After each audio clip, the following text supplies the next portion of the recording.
Live, local, late breaking. This is Channel 2 Action News. Coverage you can count on.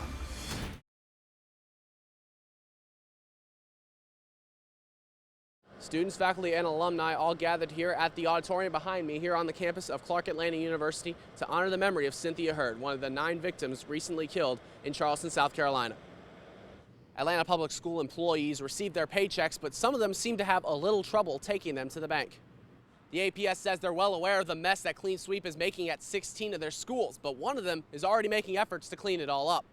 The Atlanta streetcar has suffered multiple incidents since being in service, the most recent one occurring right here behind me on Ellis Street when the driver collided with another vehicle. We came by the home of Pat Houston, Bobby Christina's aunt, to see if any of the family members would talk, but we were turned away from the property by a security guard. Some of the more interesting things we found here are these old books right here in the library on the shelf. Also, we found these old Bibles right here, some of them dating as far back as 1868. Park officials say that about a dozen people showed up here at Stone Mountain to protest against the Confederate symbols on display here. But by tomorrow, in this area behind me and the parking lot, about 1,000 people are expected to rally in favor of the stars and bars.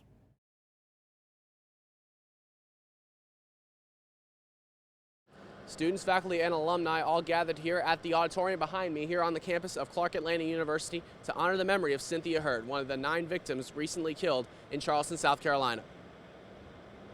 The first thought that comes to my mind is it seems that the worst of us keep taking out the best of us. The Clark Atlanta community is in the process of healing after the death of 54-year-old Cynthia Hurd, a CAU alum who was one of the 9 people killed at a prayer service in Charleston, South Carolina. Always helpful, always a lady. And she represented the epitome of what our sisterhood was all about. At the campus of her alma mater, people celebrated her life and memory with lighting of candles, saying of prayers, that will never, ever leave us, and loving embraces. But celebrations didn't end after the flames went out. Outside, members of Hurd's sorority, Alpha Kappa Alpha, each share a fond memory of the one they call Graham Cracker.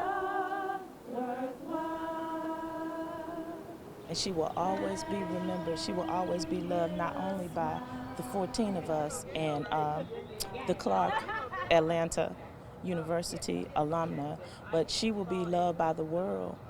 Hand in hand, the ladies of AKA sang for their lifelong sister, the memories of a loving friend, classmate, and leader, never to be forgotten. Don't look back, move forward. She often said that.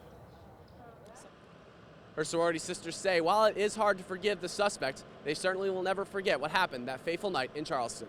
Reporting live in Clark Atlanta University, David Holloway, Channel 2 Action News.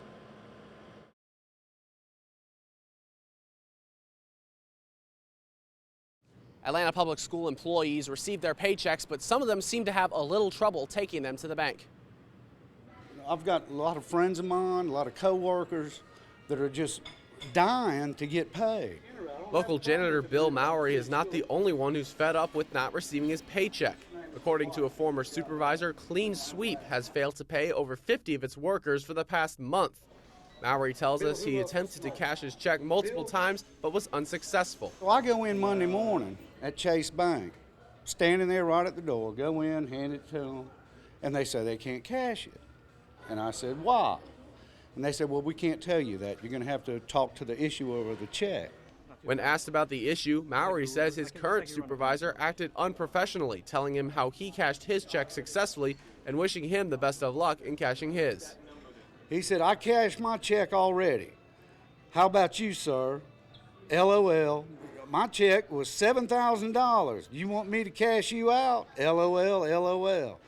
The APS says they're well aware of the mess that Clean Sweep is making at 16 of their schools, but one of them is already making efforts to clean it all up.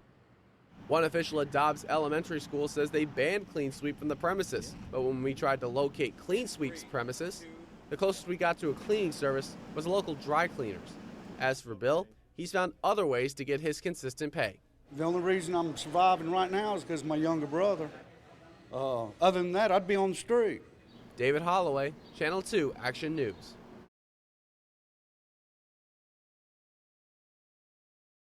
Good evening, I'm David Holloway.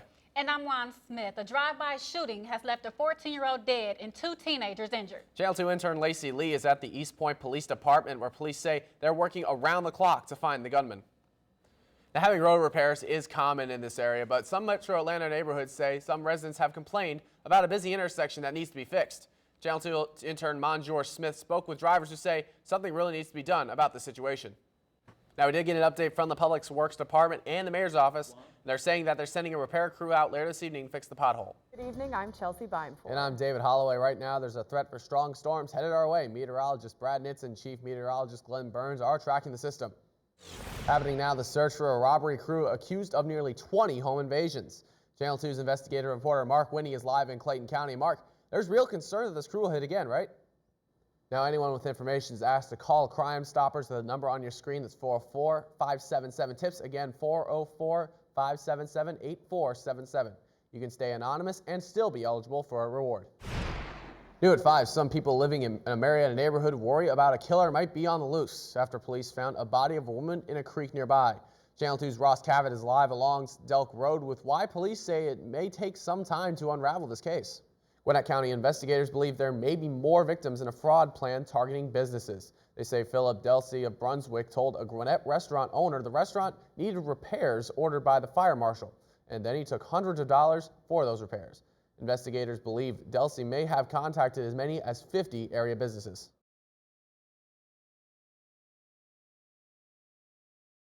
Well, we're asking for all symbolism of the Confederacy and racism to be eradicated. The NAACP continues to call for the removal of Confederate symbols at Stone Mountain Park, including the carving on the mountain's side. But pro-flag supporters like the ones in this video have other plans. Park officials say that about a dozen people showed up here at Stone Mountain to protest against the Confederate symbols on display here. But by tomorrow, in this area behind me and the parking lot, about 1,000 people are expected to rally in favor of the Stars and Bars. Park spokesman John Bankhead says the Yellow Daisy parking lot and the picnic area will be used for the Confederate rally participants this weekend. He also says the park police are ready in case things get out of hand. We're hoping there won't be any conflict. We're prepared for that, and we'll deal with it if it happens, but hopefully it will be an uneventful rally. Organizers on Facebook say that all races are welcome and they discourage any violence from happening. But the NAACP says while they respect their right to protest, they should not use public property for their celebration. Private heritage, as they call it, should be celebrated on private property and funded privately. Reporting from Stone Mountain, David Holloway, Channel 2 Action News. Happening now, emotional testimony from a local woman who says a man attacked her with sulfuric acid. I was screaming at him, I hate you, I hate you, I hate you. New at 5, we're hearing from the first responders who rushed in to help. Take a look at this sign right here. Residents in a local city are pushing to change the street name. Why? They just want one simple letter removed.